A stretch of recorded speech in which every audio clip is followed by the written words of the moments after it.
Greetings, everyone. Dr. Brian Scott with you. Today is Monday, January the 15th, and it's a holiday, or it's a day off to honor Martin Luther King. I have that correct in the United States.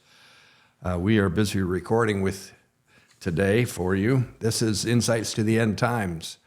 We're looking at biblical scriptures as well as world events that point to the end of the age. Especially from the scriptures, they give us signs that show us where we are on God's timetable.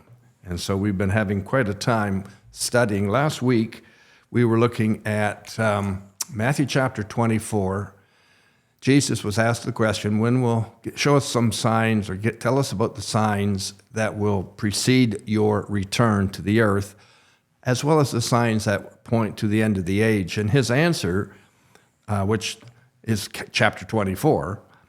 In verses 6 and 7, he refers to wars and rumors of wars, nation rising against nation, kingdom against kingdom. And we looked at a lot of those things last week in terms of the actual number of wars and kingdoms fighting kingdoms, nations fighting nations, and so on. This week, I want to look at some of the changes that have occurred in our thinking patterns and our values. I've called this ideological shifts in thinking. And so if you'll stay with me, I want to point out to you some of the things that are occurring that are actual signs of the end times. There was an article that appeared in our National Post newspaper here in Canada, which is a national paper. It appeared just after Christmas on Thursday, December the 28th. It was a front page article, and it was entitled Campus Activists Spread Antisemitism Everywhere. I just wanted to read the paragraph to you that opened that article.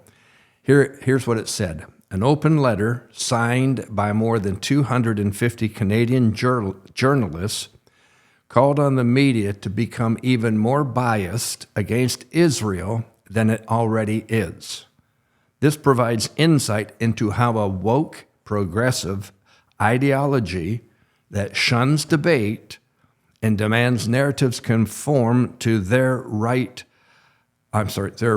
ideological worldview, even when that conflicts with reality, has escaped the confines of university campuses and has come to dominate government and civil society. That's a pretty heavy-duty statement, saying that in these days right now that we're living in early 2024, and since October of 2023, when Hamas, a terrorist group out of Gaza, invaded the southern part of Israel and killed somewhere in the vicinity of 1,200 to 1,400 individuals.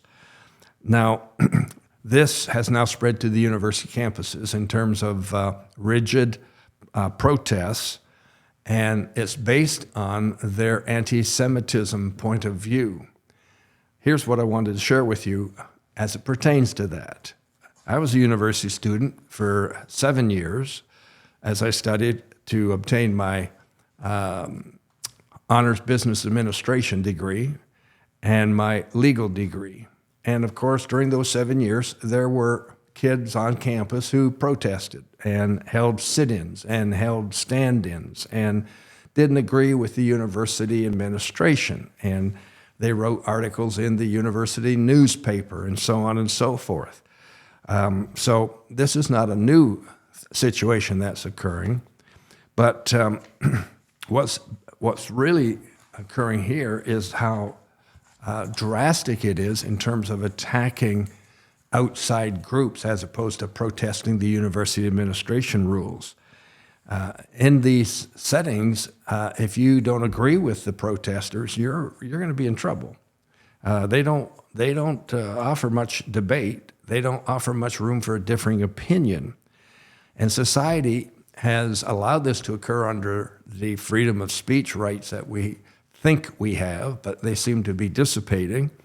And certainly they're being skewed in favor of these new ideological ways of thought, the woke thinking process, the progressives, the elitists, the green people, the left-leaning people, and so on and so forth.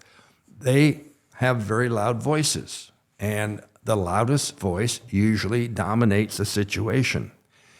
What we're really concerned with as a sign of the end times is the fact that that level of protest is usually young adults or 20 to 30-year-olds, maybe late teens being university students. But this kind of thinking is now into our public education system, into our elementary schools. And it's affecting our school boards, our municipal boards, our government officers, our elected representatives, and so on. And if this wasn't enough, they've also adopted the DIE setup, which refers to diversity, equity, and inclusiveness or inclusion. And that has having a profound impact on the way corporations operate, the way governments are operating, the educational system operates. So today it's not necessarily what you know or what you have achieved, it's whether or not you fall under the realm of diversity, equity, and inclusive. And so it's turning things upside down. In the book of 2 Timothy, the Apostle Paul wrote the pastor Timothy in Ephesus, or the Ephesian church.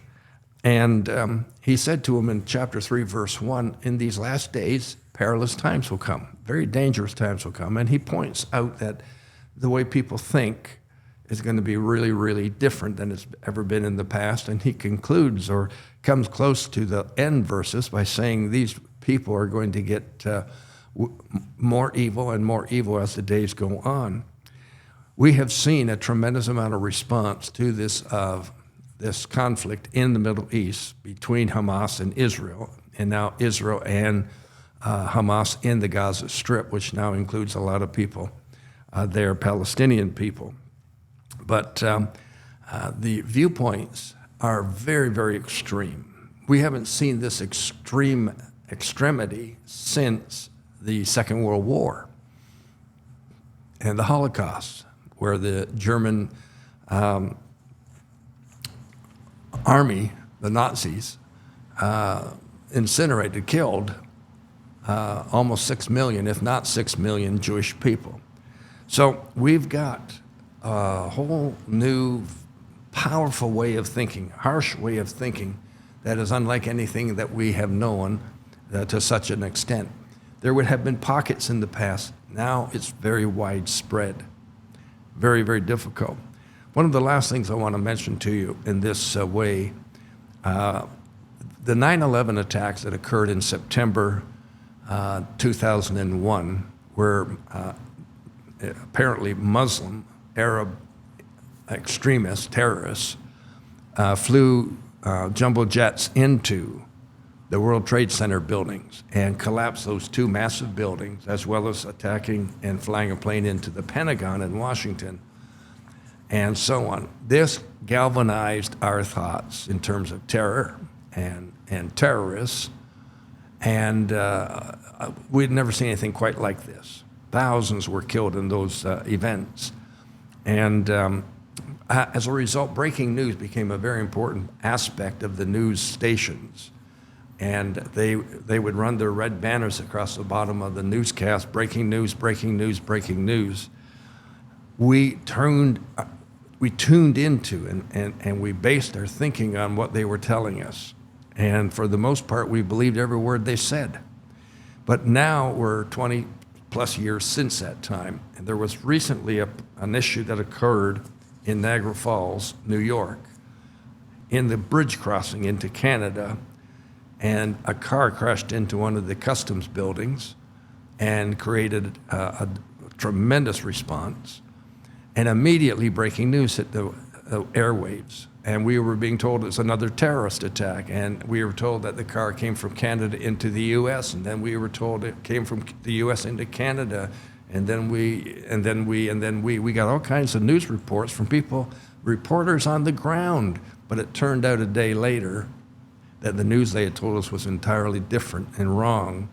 And so the breaking news of the day before became something that had to be corrected. So who do you believe now is what I'm getting at. See you tomorrow.